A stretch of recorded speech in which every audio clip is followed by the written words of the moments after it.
And there you go. Thanks. I love it.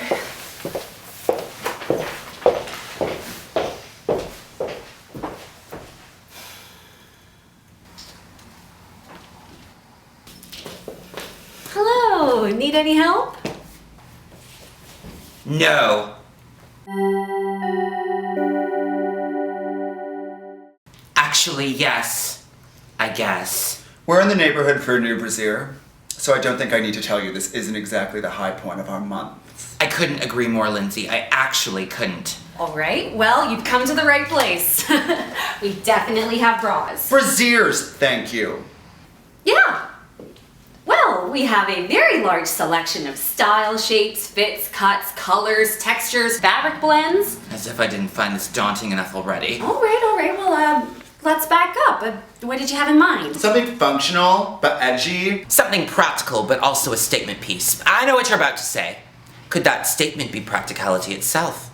Perhaps. A lot of celebrities have bra lines. You might think about that.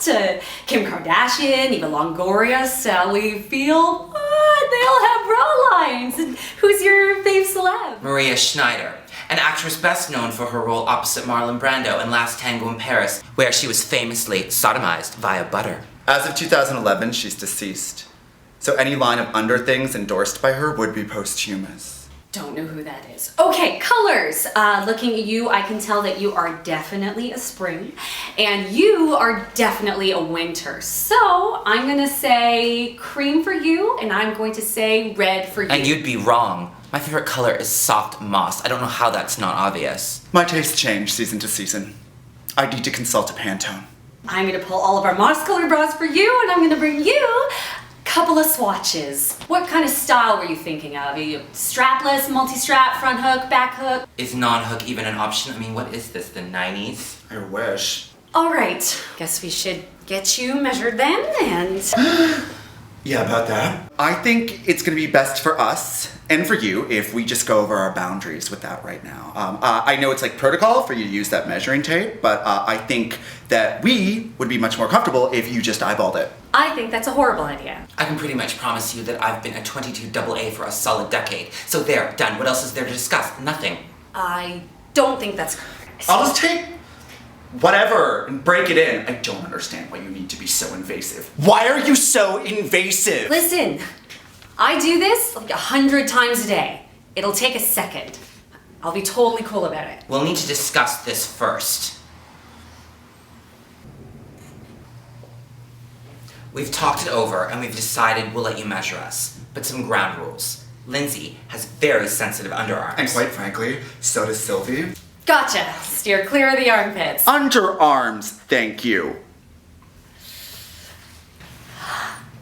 And another thing, if during this measurement process you need to refer to our breasts or any area thereabout, we will not tolerate euphemisms. What does that even mean? What does this rule out, you ask? Boobs, boobs, tits, titties, jugs, cha-chas, bazooms, knockers, honkers, hooters, hoo-haws, hottentots, umlauts. What am I forgetting? If you see an exposed contour of our breast, you are forbidden to use the term side boobage and instead mammary profile. If by some demented act of God you happen to graze our underbreasts, in no uncertain terms are you to refer to it as our boob pits. I literally can't imagine that's going to happen. And I sincerely hope you're not planning on measuring the circumference, diameter, or radii of our nipples. That's not a thing that happens ever. Because if so, we will take irreconcilable offense over the terms nips, nippons, nurples, saucers, teats, tit twisters, boob bumps, nosh nozzles. You will not make the following analogies about our nipples. Wow, it looks like someone stuck 2 pieces of chewed up gum in the middle of your boobs. Or, wow, those look like tinted suction cups, where did you buy them? Or, wow, it looks like someone cut off an umbilical cord 2 days ago in the middle of your boobs. And we'll thank you to refrain from temperature-based wordplay such as, gee, it's a tad bit nipply in here.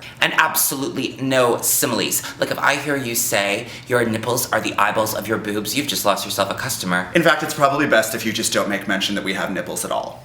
For instance, an appropriate response if you see us naked from the waist up would be, oh wow ladies, I love your nipple-less boobs.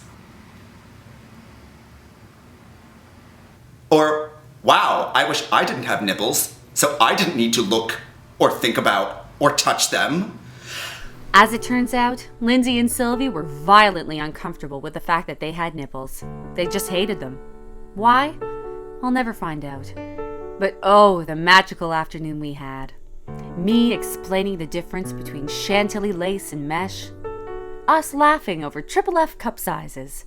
And who could forget when I accidentally gave them bras from the Nicki Minaj collection with the nipples cut out? Well, they went into a zombie-like rage and dismembered a mannequin, beating me with its limbs until I cried, "Uncle!"